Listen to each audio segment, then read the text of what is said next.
সপ্তম শ্রেণীর দেখো একটা গুরুত্বপূর্ণ অঙ্ক, সরল সমীকরণের 6 নাম্বার অঙ্ক। সরল সমীকরণের 6 নাম্বার অঙ্ক, তিনটি ক্রমিক স্বাভাবিক সংখ্যার সমষ্টি 63 হলে সংখ্যা তিনটি বের করো। তিনটি ক্রমিক স্বাভাবিক সংখ্যা, এখানে জোর বেজোর কিছু বলে নাই, তাহলে তোমরা ধরে নিবা আগে। ধরি তিনটি ক্রমিক স্বাভাবিক সংখ্যা যথাক্রমে, ধরি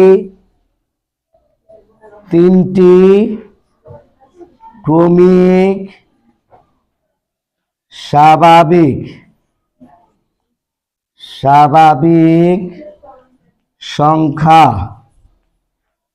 যথাক্রমে, একটা হলো এক্স, তারপর একটা হলো এক্স প্লাস 1 এবং 2। কথাটা কি বলছে? তিনটি ক্রমিক স্বাভাবিক সংখ্যার সমষ্টি হলো 63, তাহলে এই তিনটা মিলা হলো 63। ডাইরেক্ট প্রশ্ন মতে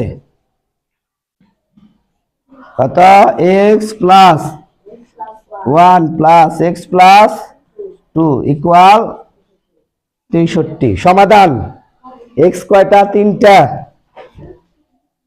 3x প্লাস 2 আর 1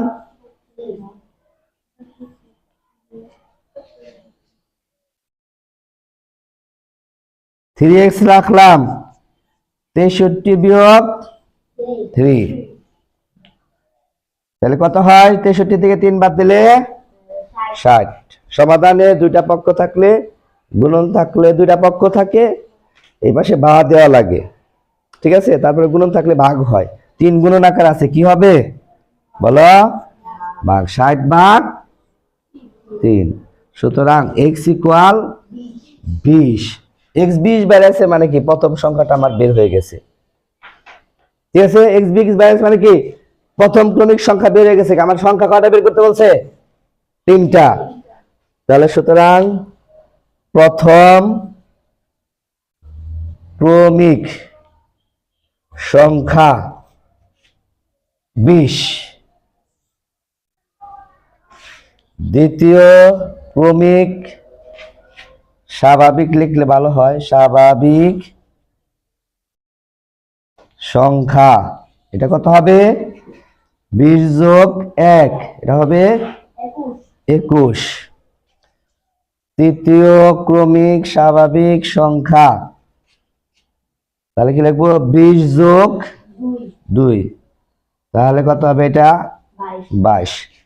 তাহলে তিনটি সংখ্যা যথাক্রমে 20, 21, 22, এই তিনটা অ্যান্সার।